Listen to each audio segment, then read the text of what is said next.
I had an idea to make a print of a lily of the valley flower for my girlfriend for Christmas. And this video is basically just a process of me making that flower. As you can see, I started off with the stem. I forgot to record that part, but it was just a curve, and all of these branches were just curves duplicated around and kind of manipulated to fit wherever they were positioned. Here I'm using proportional editing to get the general shape of the stem. Moving a couple more pieces around. And then here I added in a cube to make the blossom of the flower. Added a subdiv modifier to make it a little smoother. And yeah, now I'm just kind of extruding some parts out, moving some things around to get the general shape. Not really worrying about perfecting it at the moment because this geometry is kind of a mess to deal with. So, yeah, still scaling around.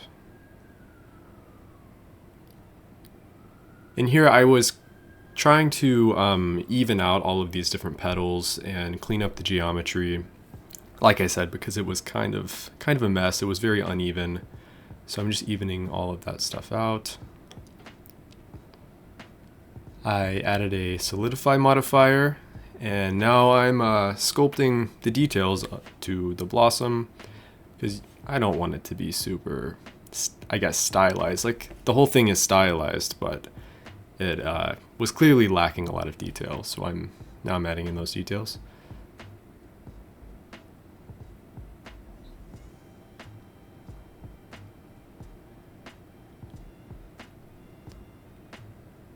First time I ever heard of Lily of the Valley flower was through Breaking Bad when he poisons that kid. And that's pretty much what I've always associated them with. But not really anymore, of course. They're very pretty flowers and they have a beautiful meaning. I don't 100% remember, but you know, you can Google. In fact, I'll do that right now.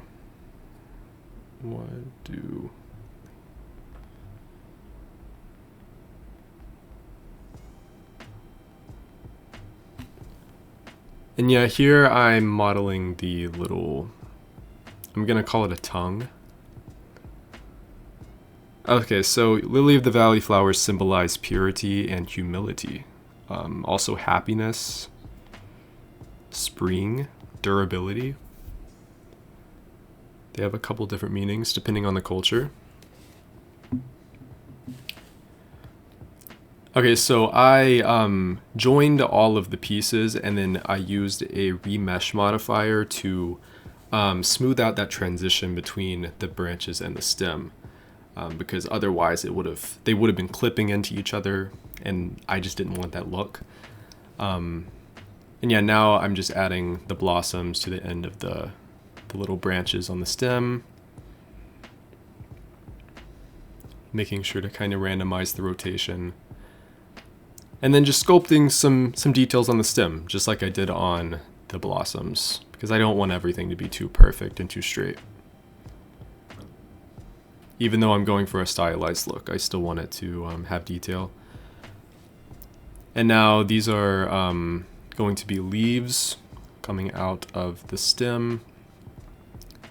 Again, using a subdivision surface modifier to just manipulate very simple geometry. It makes it way easier and much faster to work with.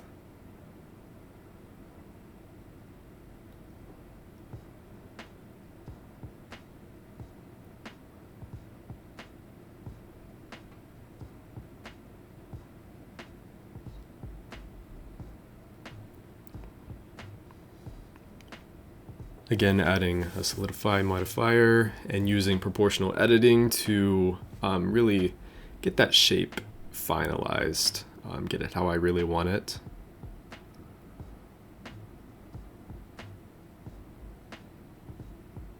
For some reason, this part of the recording got really laggy. I'm not really sure why. And yeah, just sculpting in some details on the leaves to add a little bit of rippling. I did try a displacement modifier, but it caused some artifacting that I just did not want to deal with. And then yeah, here is the shading. I did not record making the node setup, but basically it's using a voronoi texture with no randomness to create these benday dots. See, if you turn the randomness up, then you get like a stippling effect. But yeah, you would think that this was done in Photoshop, but it's using just an NPR shader, you know, non-photorealistic rendering. There's a lot of potential with that in Blender. But yeah, definitely new to the stylized rendering, but I definitely enjoy doing it. This is my second project using it. Yeah, here's the final Lily of the Valley flower, and yeah, thank you for watching.